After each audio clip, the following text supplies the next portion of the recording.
I suppose it all started in late in 1975 when I stuck up a notice at college asking to meet some guys who'd be interested in forming a band, and I slung a few names around in that advert, like the Stooges and the Velvet Underground. I think I said something like anybody who might be interested in doing a version of Sister Ray or something like that. And through that met Peter Shelley, and we fumbled around for a few months, I think with a drummer, playing some Eno songs and Stooges songs and this, that and the other, and really not quite knowing what we were doing.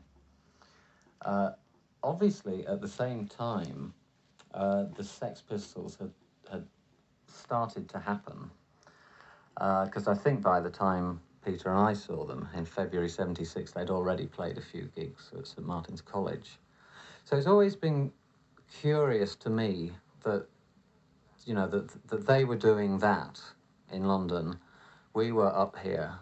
We sat in the Students' Union bar on a Thursday or Friday, whatever date it was that NME came out, and Peter pointed out this review, which was the first ever review of the Sex Pistols.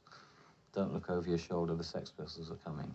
And he said, you know, have you read this? And I read it, and it mentioned they played a Stooges number. It meant they said something about we're not into music, we're into chaos.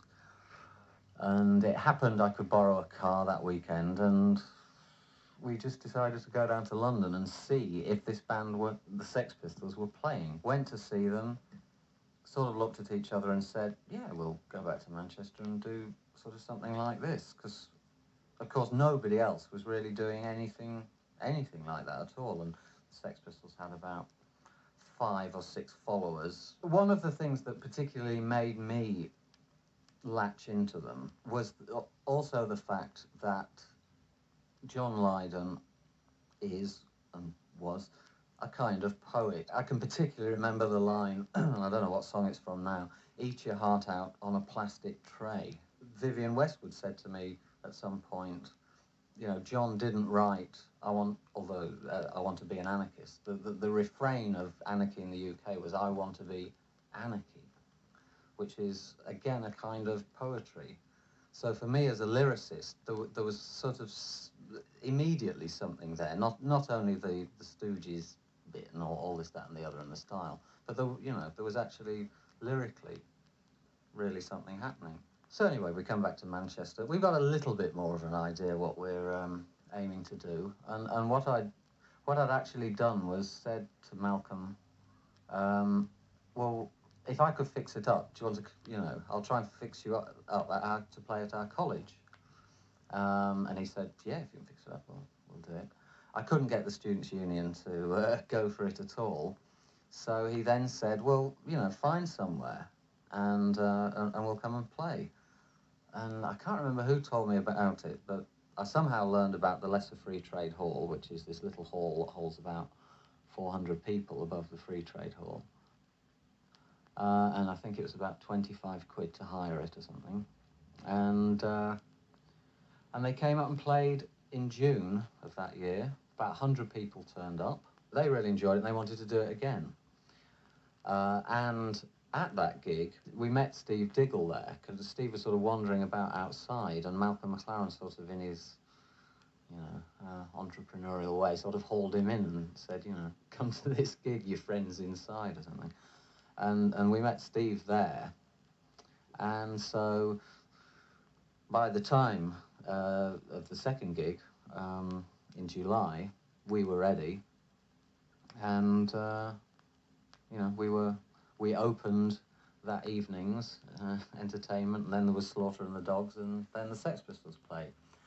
And a lot of the music press had come up, so we were in the music papers the following week with our first gig. I think in many ways, it was possibly the first punk gig in the sense of there being more than one band.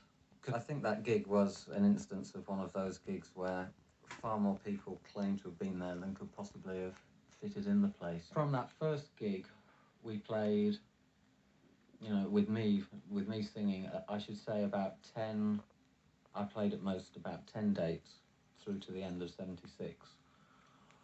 And then sort of around Christmas, New Year, we went and re-recorded 4 of the songs that we'd done for the Time's Up sessions that Orgasm Addict came from.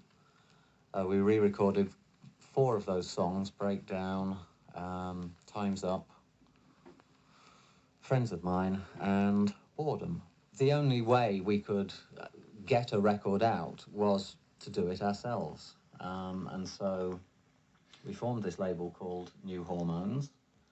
You know, sort of had to learn about being a little record company in about 3 weeks flat. The only people involved are really essentially the band, Linda, who was, you know, later to form her own group, Ludus, and a friend of mine called Richard Boone, who was later to go on to manage the Buzzcocks after I left. I think we pressed 1,000 copies of Spiral Scratch, and we wondered, you know, are we even going to sell half of these to get back the money to pay Pete's dad? They went, I don't know, in a week or 2 weeks or so. Virgin Records here was selling them, and we were sending some down to the Rough Trade shop in London and 1 or 2 others. And so we pressed more and we pressed more. But by this time, I decided to leave the band. Making the record seemed to me to be a good point to